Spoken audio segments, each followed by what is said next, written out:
Boa noite, pessoal. Vamos iniciar aqui, né, nossa primeira web aula do curso de vocês Técnica em Mecânica na unidade curricular de desenvolvimento de projetos mecânicos, certo? Essa unidade curricular, pessoal, ela vai de junho agora, né, até outubro. Então, são mais de 4 meses aí que estaremos juntos nessa unidade curricular, certo?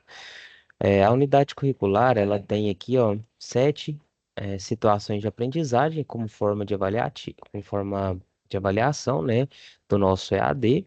E note, né, que o período de entrega dessas atividades está de forma escalonada, certo? Então, a primeira atividade, né, ela pode ser entregada até dia 29/6, certo? E assim sucessivamente até o dia 9/10, né? Que é quando a gente vai ter ali quase a nossa última web aula, certo? Falando aqui nas nossas web aulas, elas vão acontecer às sextas-feiras, das 8 às 8h55. Então, hoje é essa primeira web aula, depois vocês vão ter, né, um período de recesso aí, e a gente retorna novamente, né, no dia 25/7, certo? Falando um pouco aqui dos encontros presenciais. Os encontros presenciais de vocês, né? Serão 8 encontros. O primeiro ocorreu no sábado passado, né? Dia 21/6. E o próximo encontro de vocês acontecerá, né? No retorno aí, do recesso de vocês, certo? No dia 19/7 terá um encontro. No dia 2/8 terá outro encontro. No dia 16/8 terá outro encontro. No dia 30, depois no dia 6 de setembro, no dia 20 de setembro e no dia 4 de outubro, certo? Então, lembrando aqui, né, que a somatória das notas obtidas nesses encontros presenciais formam 51 pontos, certo? E as 7 situações de aprendizagem aqui no momento EAD vão valer 49 pontos, certo? Então, pessoal, vamos falar assim, essas três primeiras situações de aprendizagem, ela vai focar muito na questão do gerenciamento, né, de atividades, trazendo ali, né, alguns contextos de gerenciamento de projetos, né? Então, vocês vão entender, né, como que se lista as atividades, como que define, a duração dessas atividades, a data de início, a data de fim, como que a gente utiliza, né, as metodologias de caminho crítico e para a gente realmente conseguir determinar, né, um cronograma de execução das atividades, para evitar ali, né, problemas futuros que venham a ter, caso a gente atrase, né, alguma dessas atividades, certo? E depois a gente vai ter, né, uma situação de aprendizagem trazendo um pouco sobre as definições, né, de tensão de cisalhamento, né, vai pedir para vocês construírem diagramas de momento fletor, diagramas, né, esses que servem para a gente dimensionar componentes mecânicos, certo? Então, hoje eu quero trazer aqui, né, uma dinâmica com vocês para a gente revisar alguns conceitos de dimensionamento de projetos mecânicos, né? Então, essa é uma disciplina realmente focada, né, no desenvolvimento desses tipos de projeto. E quando a gente tem, né, um conjunto mecânico, a gente sabe que ele é formado, né, pela união de diversas peças, certo? Então, essas peças montadas ali, elas formam esse conjunto mecânico, e se uma peça desse conjunto mecânico, né, a depender se ela tiver uma função estrutural e ela não for dimensionada corretamente, ela pode gerar uma falha, né, desse conjunto. Então, a gente tem que saber, né, dimensionar alguns componentes, a gente tem que ter a noção do tipo de carga, né, de tensões que atuam nesses componentes, para realmente garantir a segurança na operação desse conjunto mecânico, certo? Então, pessoal, eu trouxe, né, justamente essa dinâmica para a gente revisar alguns conceitos e é nada melhor do que a gente revisar alguns conceitos do que resolvendo, né, exercícios aqui, realmente fazendo conta e comentando sobre os conceitos por trás, né, dessas contas. Então, pessoal, primeiro ponto que eu quero revisar com vocês é justamente a noção, né, de equilíbrio estático de corpos, certo? Então, como que a gente define o equilíbrio estático e como que a gente calcula, né, as forças agindo em um equilíbrio estático? Então, por exemplo, né, na imagem a seguir, a gente tem, né, um determinado objeto sendo pendurado aí por duas cordas, né, formando aí um ângulo, né, entre elas. Então, isso aqui é um exemplo prático de quando a gente tem, né, por exemplo, um sistema de içamento de cargas ou a gente precisa realmente levantar essa carga ou pendurar uma determinada carga. Então, a gente realmente, né, precisa saber qual que são as forças atuantes no nosso sistema para saber dimensionar, certo? Então, o primeiro passo aqui, né, é a gente saber quais são as condições de equilíbrio estático e como que a gente calcula esse equilíbrio estático. Então vamos resolver esse exercício, certo? Para a gente entender aqui, né, relembrar alguns conceitos aí da física, certo? Então, um ponto material recebe a ação de três forças, conforme indicação na figura abaixo. Calcule a intensidade da força de tração, né? T1 e T2. Deixa eu ver se tem alguém comigo. Não, por enquanto não. Então vamos lá, pessoal. Ele pede, né, para a gente encontrar a intensidade dessas duas forças de tração, certo? Então, força de tração são forças que atuam, né, nos nossos cabos, nas nossas cordas, certo? E aí a gente tem, né, essas duas forças de tração aqui. Então, primeiro ponto, pessoal, a gente nota, né, que está em equilíbrio estático, certo? Então, está,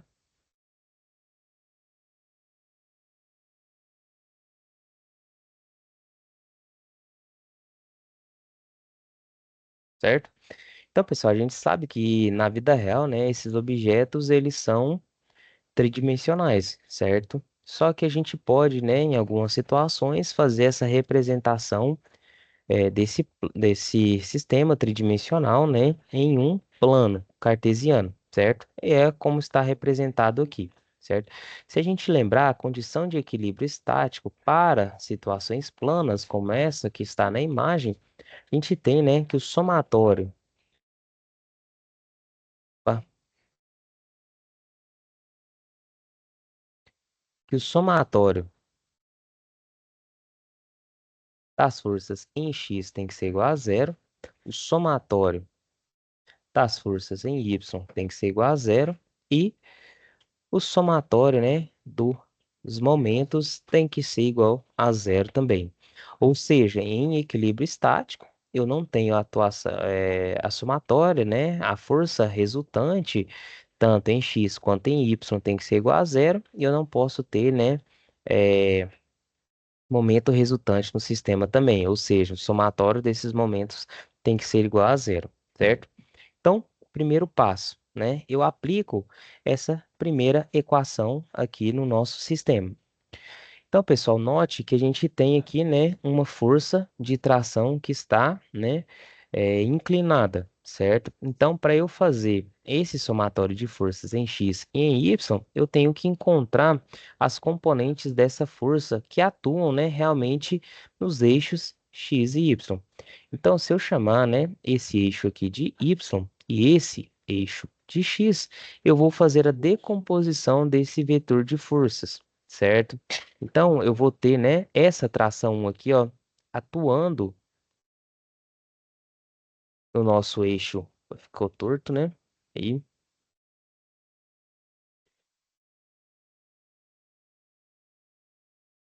eu vou ter essa força atuando no eixo X e essa força aqui atuando no nosso eixo Y, certo? Então, eu vou chamar isso aqui de T1Y e aqui de T1X, certo? Desta forma, eu consigo aplicar as nossas equações de equilíbrio, certo? Como que eu faço essa decomposição no eixo X, né? Então eu sei que a tração 1 em X, ela é o quê? Eu faço a decomposição, né? É a tração 1 vezes o cosseno desse ângulo aqui, certo? Então é como se eu refletisse, se eu rebatesse, né, esse vetor aqui no nosso eixo X. E eu faço isso multiplicando pelo cosseno desse ângulo aqui entre o vetor, né, e o nosso eixo horizontal, aonde eu estou fazendo a projeção desta força, certo? Então, a tração 1, né, que atua no eixo x, ela é o valor da tração 1 vezes o cosseno de 45 graus, certo? Então, se a gente lembrar, cosseno de 45 graus é igual a raiz de 2 sobre 2, certo? Então, a tração 1 atuando no eixo x, ela vai ser igual a T1 vezes raiz de 2 sobre 2, certo? Isso em newtons, ok? E o próximo passo é eu encontrar, né, o valor da tração 1 em y. Então, eu vou encontrar a tração 1 que age aqui no nosso eixo y. Então, quando eu tenho uma força inclinada, eu sempre tenho a decomposição, né? Eu consigo fazer essa decomposição nos eixos cartesianos aqui perpendiculares, ou seja, nos eixos nossos ortogonais, certo? Então, eu rebato, né, essa tração aqui no eixo x e rebato ela no eixo y, certo? Se a minha tração no eixo x foi encontrada multiplicando pelo cosseno desse ângulo, para eu encontrar ela no eixo y, eu encontro multiplicando pelo seno desse ângulo aqui, certo? Então, a tração 1 atuando em y, ela é a tração 1 vezes o seno de 45 graus, certo? A tração 1 em y vai ser igual a tração 1, né? Lembrando aqui que seno de 45 graus também é igual a raiz de 2 sobre 2, certo? Se eu tenho seno de 45, né, um seno e um cosseno iguais, isso me indica que a tangente, né, vai ser unitária, certo? Então, a tração 1 vai ser tração 1 vezes raiz de 2 sobre 2 em newtons, certo? Ou seja, essa força, né, ela se divide aqui em x em y, né, de forma igual, certo? Então, ele pega o valor do módulo dessa tração e rebate de forma igual nos dois ângulos, certo? Então, pessoal, encontrando o valor dessas componentes, o próximo passo, né, é a gente aplicar, né, a condição de equilíbrio estático em x, né? Aplicar, então, o somatório das forças. Vamos aplicar aqui primeiro o somatório das forças em y, certo? Então, aplicando o somatório das forças em y. O que que isso significa? Significa, né, que a soma das forças atuando na direção positiva do eixo y vai ser igual a soma dos vetores atuando na parte negativa do eixo y. Ou seja, o que está para cima, né, o que está apontando de baixo para cima vai ser igual ao que está apontando para baixo, né? Então, o que está apontando para cima vai ser igual ao que está apontando para baixo, certo? Então, eu aplico o somatório de forças em y, eu vou ter o quê? O que que está apontando para cima, né? É a minha tração 1 em y, certo? E o que que está apontando para baixo? É a nossa força peso, certo? Então, a tração 1, né, em y é o quê? É a tração 1 vezes, né, raiz de 2 sobre 2, certo? Igual a força peso, que é o quê? 100 newtons, certo? Agora basta eu resolver essa equação, certo? Então, eu passo 2 aqui para o outro lado multiplicando, né? Então, a tração 1 vezes a raiz de 2, ele vai ser igual a 200 newtons, certo? Então, eu vou puxar uma setinha para cá, ó, para ficar mais fácil nossa resolução. Então, agora, né, eu passo esse valor de raiz de 2 dividindo, certo? Então, a minha tração 1, ela vai ser o quê? 200 dividido por raiz de 2, certo? Quando eu tenho uma fração, né, em que eu tenho uma raiz quadrada embaixo, eu posso fazer o quê? Eu posso multiplicar em cima e embaixo pelo mesmo valor da tração, da raiz, certo? De modo a eu tirar esse valor de raiz quadrada aqui de baixo, certo? Então, quando eu multiplico, né, por esse número aqui, ó, raiz de 2 dividido por raiz de 2, eu estou multiplicando, né, os dois lados da nossa equação por 1, certo? E isso não altera o resultado, certo? Isso é simplesmente para eu conseguir tirar esse valor de raiz quadrada do nosso denominador, certo? Então agora, nossa tração um ele vai ser o quê? 200 raiz de 2, certo? Dividido por raiz de 2 vezes raiz de 2, certo? Esse valor aqui é o quê? Eu vou ter o quadrado, né? Então, isso daqui, ó, vai ser o quê? Vai ser a raiz quadrada de 2 ao quadrado, certo? Então, lembrando que aqui, ó, eu tenho a raiz quadrada, é um valor 2 aqui também, certo? Então, eu corto esses dois aqui, isso vai me dar o quê? 2, certo? Então, raiz de 2 vezes raiz de 2 é igual a 2 aqui, certo? Então, deixa eu apagar esse pedaço aqui, só para não confundir. Então, pessoal, eu tenho que, ó, eu posso simplificar e eu vou ter que a minha tração um ela vai ser 100 vezes raiz de 2 newtons, certo?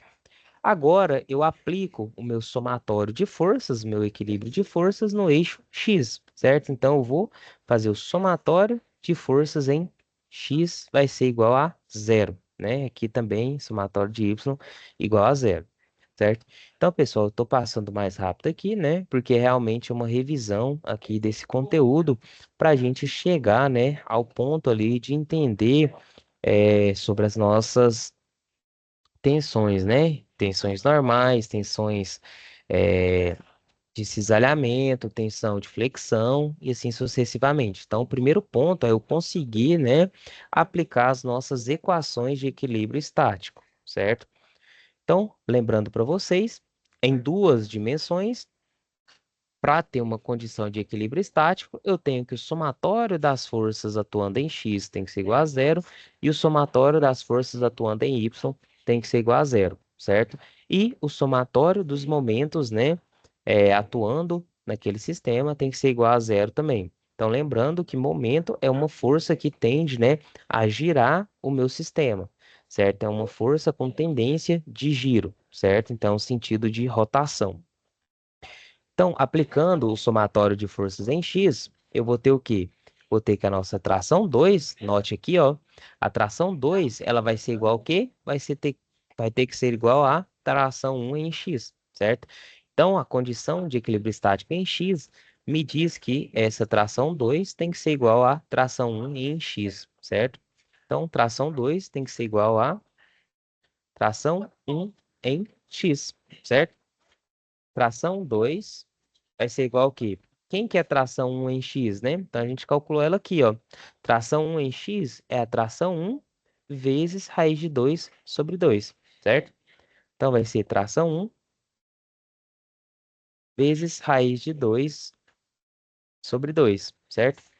E agora eu conheço, né, quem que é essa tração um aqui. Então olha ela aqui, ó, a gente calculou, certo? Então minha tração 2 ela vai ser igual ao quê? 100 vezes raiz de 2, certo? Vezes raiz de 2 sobre 2, certo? Então, lembra lá, pessoal, raiz de 2 vezes raiz de 2, eu tenho o quê? Tenho 2, né? O resultado dessa multiplicação. Então, deixa eu puxar uma seta para cá, ó. Então, minha tração 2, ela vai ser igual ao quê? A 100 vezes, né? Raiz de 2 sobre raiz, vezes raiz de 2, deu 2. E embaixo aqui, 2, certo? Então, eu simplifico aqui. Então, minha tração 2 ela vai ser igual a 100 newtons, certo? Então, né, para que esse sistema aqui, né, com esse peso de 100 newton se mantenha em equilíbrio estático, eu vou ter, né, uma distribuição de forças aqui, onde essa minha tração 1 aqui, ó, ela tem um valor de 100 vezes raiz de 2, certo? E esse valor de tração aqui, né, ele tem um valor de 100 newtons, certo? Então, essa força aqui, ela realmente tem essa divisão. Então, para esse sistema estar em equilíbrio, a gente tem que obedecer essas condições. Ou seja, então esse movimento aqui ele não tem nenhuma aceleração, né? Ele não tem nenhum tipo de movimento. Então a gente fala que ele está em equilíbrio estático, certo?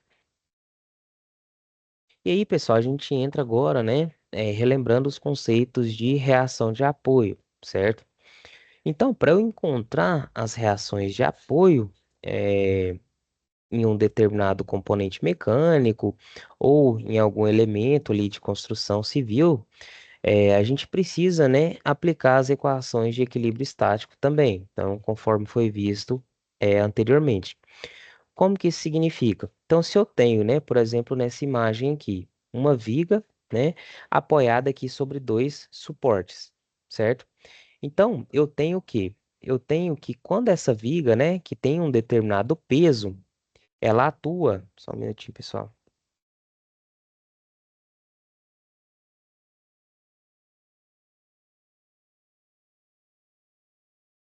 Então, quando essa viga, né, ela exerce uma força sobre esses dois pontos de apoio, certo? Pela lei de ação e reação, esses pontos de apoio, né, exercem sobre essa viga uma reação, né, uma força de mesma intensidade e sentido oposto. Então, essa viga está exercendo uma força, né, sobre esses elementos de apoio, e então esses elementos de apoio exercem, né, uma força aqui no sentido contrário, certo? Para justamente manter o equilíbrio do nosso sistema. Então, aqui, ó, eu tenho uma outra força vertical para cima, certo? Então, eu vou chamar essa reação, né, desse apoio A aqui. Então, a gente tem dois apoios, apoio A e apoio B. Eu vou chamar de N1 e aqui de N2, certo? Então, uma barra de peso de 600 newtons está apoiada em dois suportes que a mantêm em equilíbrio horizontal. Calcule a intensidade das forças aplicadas pelos apoios da barra, certo? Então, essa situação aqui, pessoal, é como se eu tivesse, né, dois tijolos aqui, dois tijolos ou duas colunas, e eu colocasse, né, um pedaço de madeira ou uma viga de ferro aqui, simplesmente apoiada sobre esses dois elementos. Então, isso daqui, ele é um tipo de apoio, né, com grau, de liberdade um, certo? Então, ele restringe, na verdade, o movimento aqui apenas, né, no eixo vertical, certo? Então, por impedir o movimento nesse eixo vertical, ele oferece, né, uma reação de apoio nesse sentido vertical, certo? Então, a gente fala que essa viga, ela está simplesmente apoiada, certo? Então, é uma viga bi-apoiada, certo? Então, como que eu calculo, né? Eu tenho aqui, ó, uma barra de peso de 600 newtons. Então, a gente sabe, né, que eu posso considerar todo esse peso aqui estando, né, atuando no centro de gravidade, né, no centro de massa do nosso corpo, certo? E em barras retangulares, o centro de massa, né, desse elemento é no meio, né, coincide com o centro geométrico da peça. Então, o peso ele está atuando aqui, ó, no meio da nossa barra. Então, eu tenho essa força peso aqui atuando, né, no meio da nossa barra, que ele é de 600 newtons, certo? Então, se ele atua no meio da barra, eu tenho aqui, né, uma distância aqui de 2 metros, certo? Então, pessoal, vamos transferir, né, esse rascunho para o que a gente chama de diagrama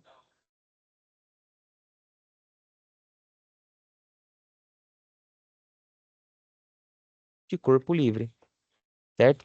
Então, no diagrama de corpo livre, eu represento o elemento que eu estou analisando as forças, que no nosso caso aqui é a barra. Então, eu represento ela, né, como uma linha horizontal aqui, certo? Deixa eu. Isso aqui não ficou parecido com qualquer coisa, menos com a linha, né? Então, deixa eu arrumar aqui. Então, vamos lá, deixa eu concentrar para fazer uma reta aqui. Então, essa é a nossa barra, certo? Então, aqui, ó, eu tenho o nosso ponto A, que eu chamei de apoio A, certo? Então, eu vou colocar ele aqui, ó, ponto A. E aqui eu tenho o nosso ponto B, certo? Eu vou chamar ele de ponto B aqui. Então, eu tenho, né, que a 2 metros aqui, eu tenho a atuação da nossa força-peso, certo? Vou colocar ela aqui, peso, que é igual a 600 newtons, certo? E no ponto A, né, eu tenho a nossa força aqui, ó, vertical para cima, que eu chamei de N1, atuando aqui. E no ponto B aqui, ó, a gente tem a nossa N2, atuando vertical para cima, certo?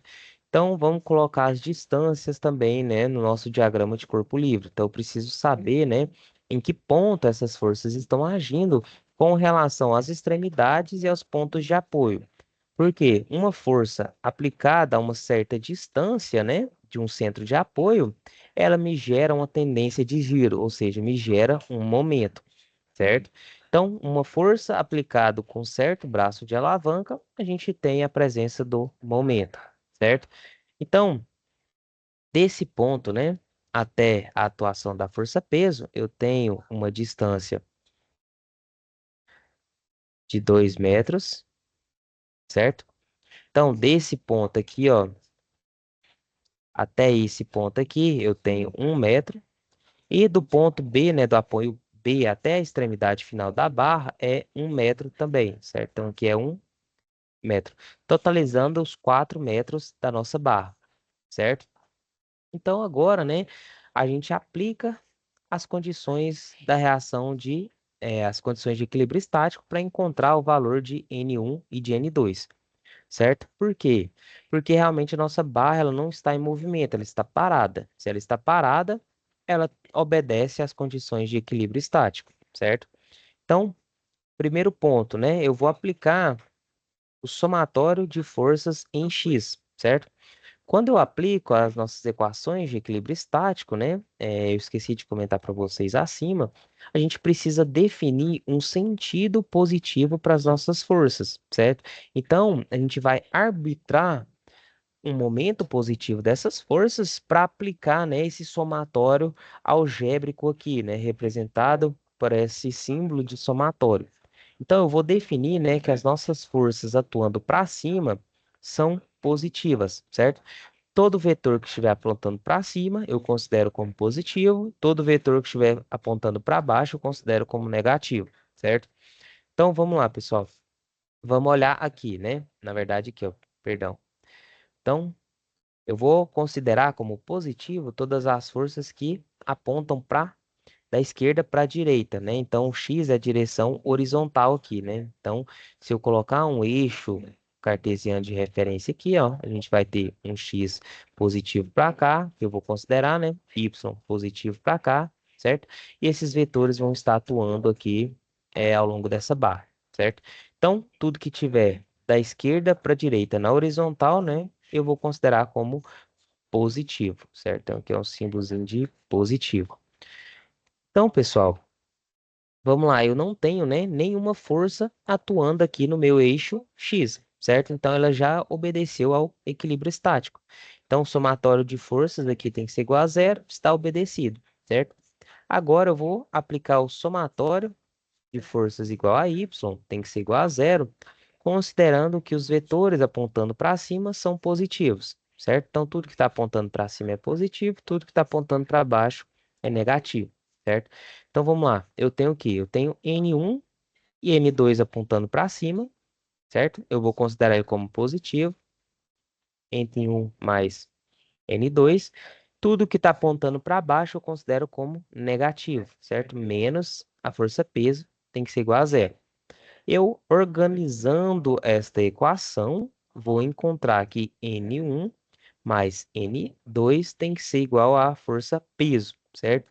Sendo a força peso igual a 600 newtons, certo? Então, N1 mais N2 é igual a 600 newtons, certo? Então, eu encontrei uma das equações, certo? Então, para eu conseguir resolver para eu conseguir encontrar o valor de N1 e de N2, eu vou precisar de duas equações, certo?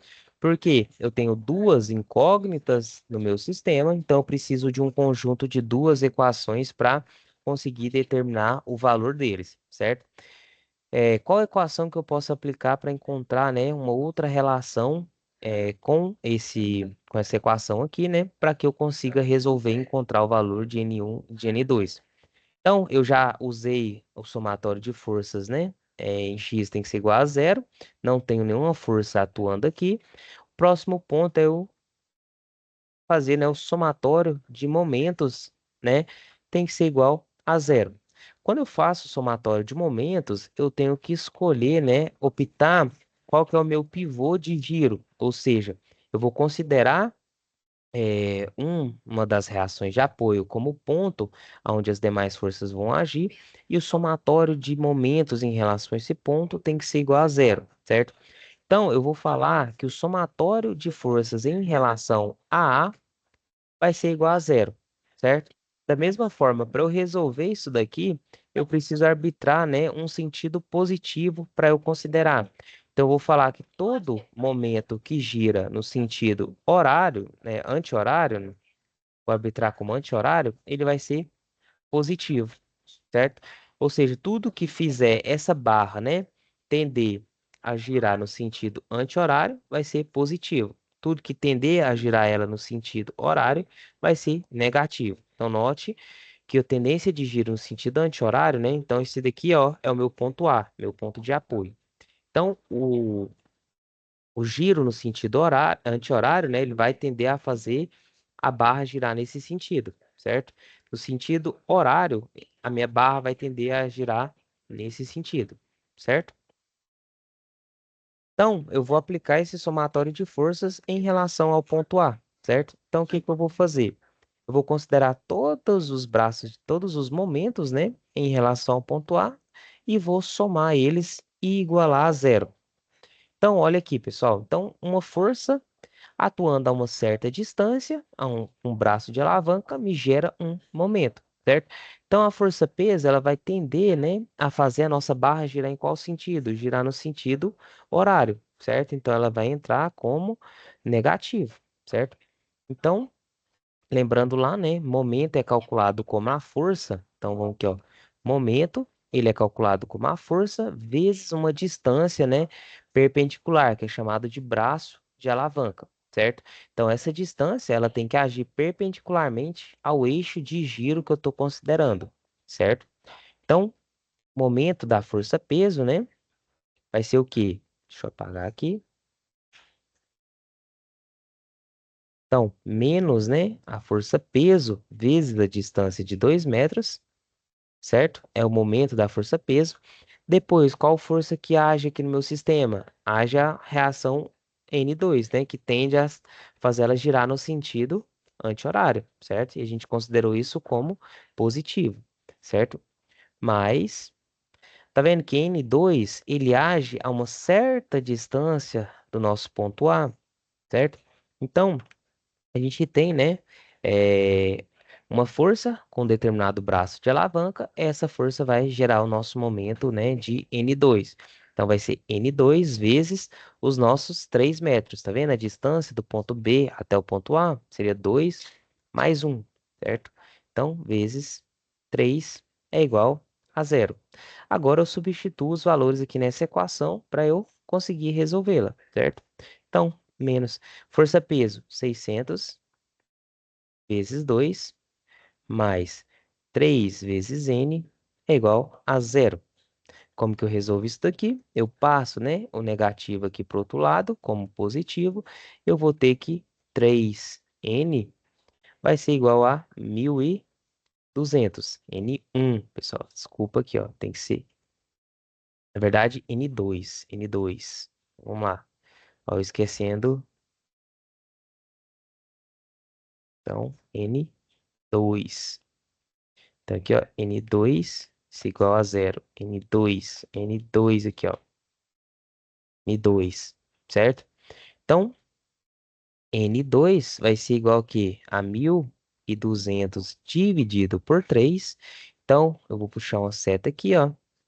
Meu N2 vai ser igual a quanto? 1.200 dividido por 3 é 400 newtons, certo?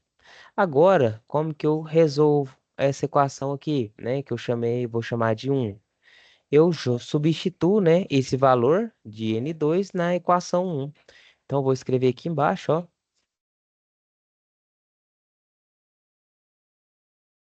resolvendo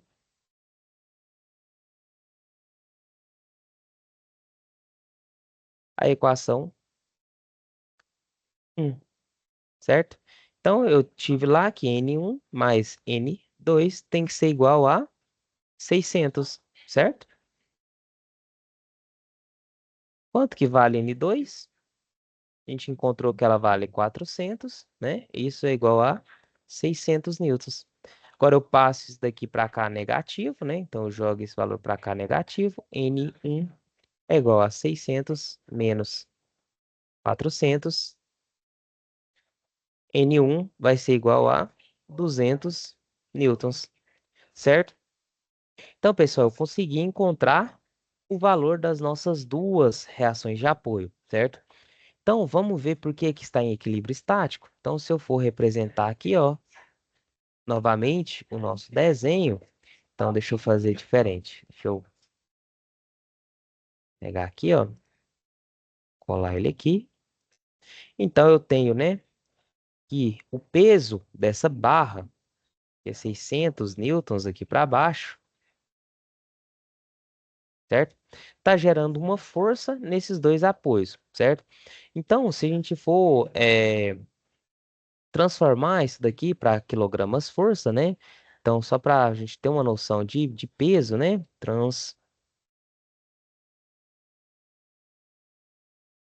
Para quilograma força, nossa força peso, né? Vai ser igual a 600 dividido, vou aproximar aqui a aceleração da gravidade por 10, né? Nossa força peso aqui vai ser 60 quilogramas força, certo? Então, essa barra aqui, ó, ela vai pesar 60, né? Ela tá aplicando uma força de 60 quilos nesses dois suportes, certo? Como forma de reação, esse suporte aqui, ó, eles aplicam, né, para cima aqui uma força N1 de quê? De 20, né? Quilogramas força, ou 200 newtons. E esse apoio, ele aplica uma força para cima, né? De N2, que é igual a 40 quilogramas força, para realmente equilibrar o nosso sistema. Então, eu tenho 60 quilos para baixo e 60 quilos para cima, né? Então, eu vou colocar aqui em 60 quilogramas força, certo?